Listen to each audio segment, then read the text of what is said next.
The 2021 IndyCar season is winding down, and for a second to last race at Laguna Seca, it was a very exciting one. And I think you guys have at least one moment that you really want to hear me talk about. Let's get into it.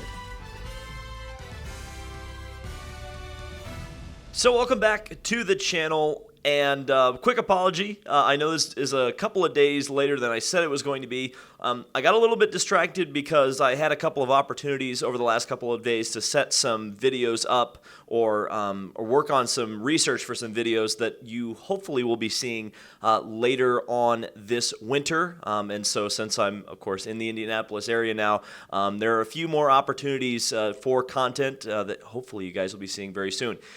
But we do need to talk about Laguna Seca because it was a very exciting race. And I do want to say this about the Laguna Seca track. I know some people, compared it to Sonoma, which was kind of this spot on the calendar for years and years and years. It's like, okay, it's a track in California that no one could pass on.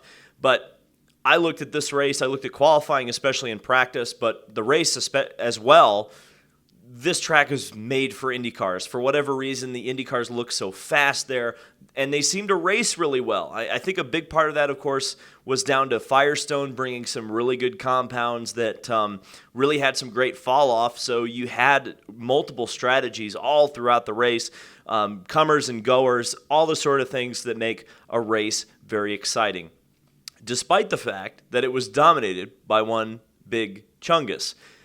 I want to talk about Chungus's teammate first, though, because I think a lot of people noticed that Alexander Rossi really had one of, to me, one of the biggest chokes he's had in his career up to this point. When he got into Colton Herta early on, I understand why he kind of was timid trying to pass. That is a teammate, of course. But ultimately, it ended up with Rossi off in the dirt. Thankfully, he didn't take both cars out. But it's, again, kind of a microcosm of what Alexander Rossi's last couple of years has been.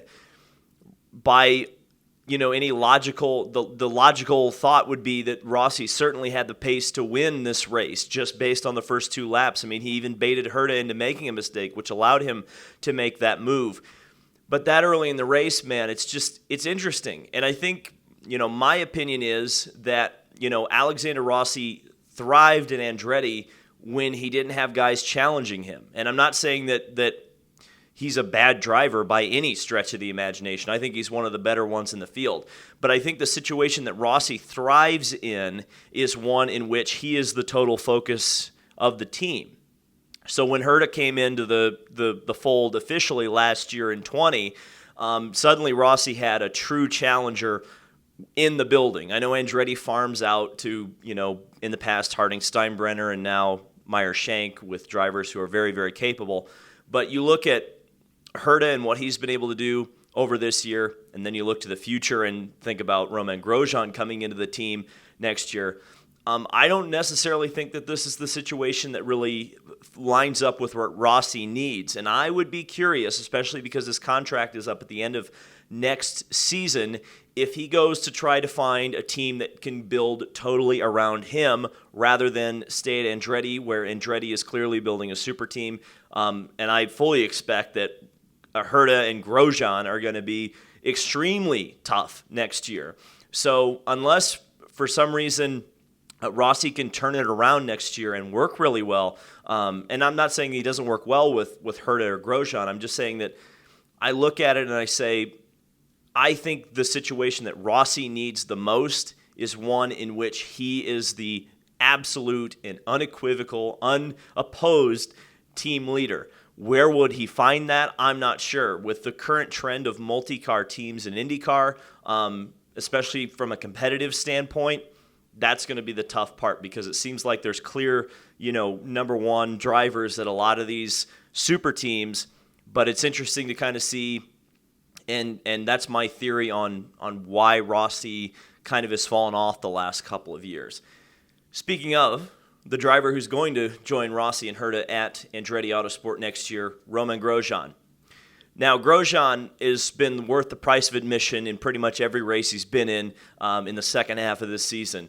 And quite honestly, Scott McLaughlin, I think, absolutely has done commendable work this year. I think a lot of people forget that Scott McLaughlin is coming from a very similar situation as Jimmy Johnson in that, he was racing stock cars in Australia last year. And to come over and run Indy cars full time and be as competitive as he has been, that's extremely commendable. But then you look at Romain Grosjean, and to me, the fact that he's even within striking distance of Scott McLaughlin this year for the rookie championship, despite missing 3 of the 4 oval races, I would say I almost hope that Grosjean wins the Rookie of the Year battle because I do think he deserves it this year between him and McLaughlin. And again, it's an extremely tough rookie class this year. And I do believe absolutely McLaughlin is beginning to find his feet, and I think McLaughlin is going to be just as tough of a competitor next year as Romain Grosjean or anybody else within the field. But this year, if I had a vote and it wasn't down to points, it would be Grosjean by a whisker. But some of the aggressive moves worry me a little bit, especially considering that Grosjean is going to run a full schedule next year. Why? Well, when you get to Texas or when you get to Indianapolis Motor Speedway and you've got to pass a lap car, you're not just going to be able to run them over. That is a very dangerous situation. And I hope that Grosjean has the ability to turn off some of the completely nutso, entertaining, crazy moves that he does on these road courses, on these ovals. You can't just drive them the exact same way. That's a way you end up in a very bad situation. So when I look at the contact between Romain Grosjean and Jimmy Johnson, first of all, according to American rules, and we're racing in America here, folks, Jimmy Johnson absolutely did nothing wrong. That was his corner to take. Grosjean outbraked himself. Quite honestly, if Grosjean had not had Jimmy Johnson there, he would have been in the tire wall instead of running into Jimmy Johnson. So, really there wasn't even a chance that Grosjean really should have been able to try to pass Jimmy Johnson there.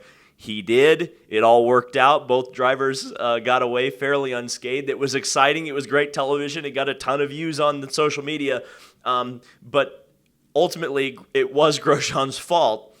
And again, those are the sort of things that will eventually bite you if you take too much. Now, do I hate the aggressiveness of Grosjean? Absolutely not. And I think it's actually a similar thing to what Alexander Rossi in his prime used to be, and I think that's a parallel between the two drivers.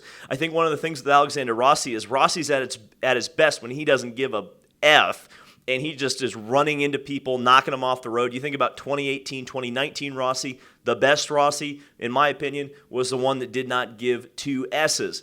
But when you got teammates that are also running up front with you, he couldn't just knock Herta off the road without major repercussions within the team.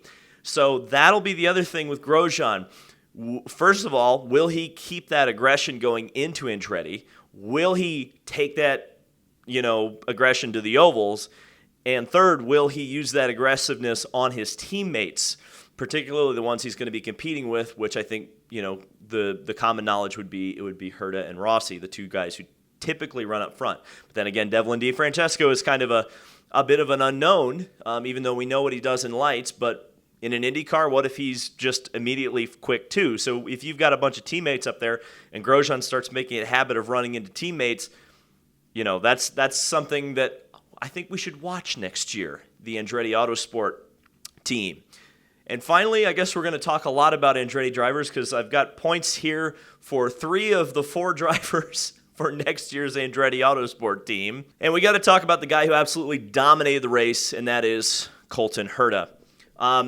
It's not really a surprise that Herta is fast at Laguna Seca, but this is a great example of the kind of scary nature of Colton Herta for the rest of the competitors in IndyCar. Because when Herta is on, Herta is easily just going to mop the floor with the field. And that's what we saw here at Laguna Seca. Tire management, perfect. Lap time, perfect.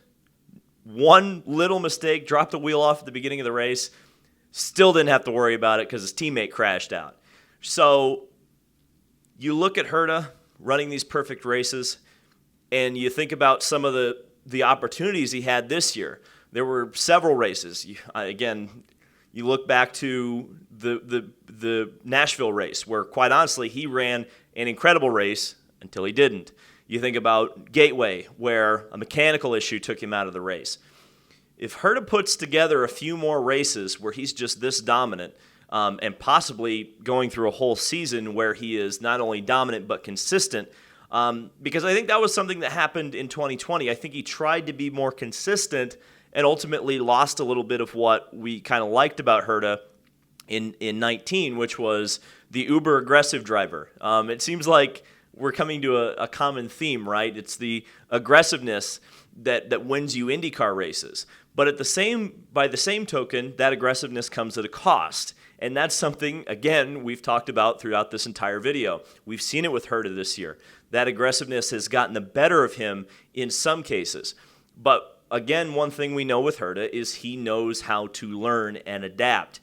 You look at Portland in 2019, qualified on the front row, burned the tires off, lost the race, goes to Laguna Seca, manages the tires better than anybody else, and dominates.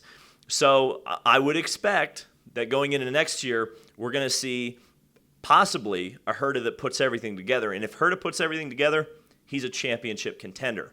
Speaking of the championship, because we have to talk about another driver who's been extremely aggressive and hasn't points raced, but at the same time is leading the championship. And here's a graphic up on the screen right now. Alex Palou, first year for Ganassi, and quite frankly, looks like he is going to win the championship come Long Beach. Now, 35 points ahead of Pato O'Ward, 48 ahead of Joseph Newgarden, essentially an entire race ahead of Newgarden. Newgarden would need a lot of luck, actually almost an impossible amount of luck to win the championship. Pato O'Ward would need a lot of luck from 35 points back. So, Alex Palou just really has to just finish Long Beach and finish in a halfway decent spot to win the championship.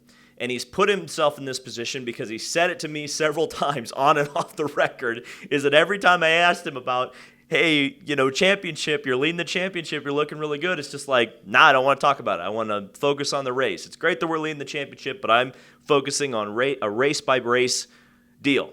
And that's exactly what he's done. He finished second at Laguna Seca. He won at Portland. He's doing just a fabulous job. And, outside of a fluke, like somebody takes him out in turn one or the engine blows up, he's going to be the champion. And it's deserved. Though I would say for all three of those drivers you saw on the screen earlier, O'Ward and Newgarden, if they do end up winning the championship, it is deserved as well. I think that Pato O'Ward has clearly come into his own this year, and I think we'll have many championships and more than likely an Indy 500 pretty soon. Joseph Newgarden, we know him. He has been the only guy who's been able to challenge Scott Dixon kind of pound for pound up until this year, on a whole championship-wise. So, Long Beach is going to be a bit interesting because, of course, it is a street circuit. It's a street circuit we haven't run in 2.5 years. I'm very glad it's happening, and hopefully it'll be back in its traditional April date for next year. What we've seen with Alex Palou is he's able to adapt to tracks he's never seen before. This is going to be an incredibly big challenge, but he also doesn't have to set the world on fire. He doesn't have to win Long Beach. He just has to finish. Pato O'Ward, Joseph Newgarden, they have to win. So, the ball's in his court, and I think it is going to be a very exciting race. Remember, Long Beach is extremely prestigious as well. In a lot of ways, it's second to the Indianapolis 500 in terms of American open wheel racing prestige to win. So not only are you going to have those championship contenders trying to win the race, but you're going to have everybody else who isn't in championship form trying to win that race as well. Everybody's going to be going extremely hard, and I think that is going to lead to an excellent season finale for IndyCar. So thank you guys so much for watching. This has been David Land on YouTube. Let me know down in the comments below who you think is going to take home the championship at the Long Beach Grand Prix, and we will see you in the next video.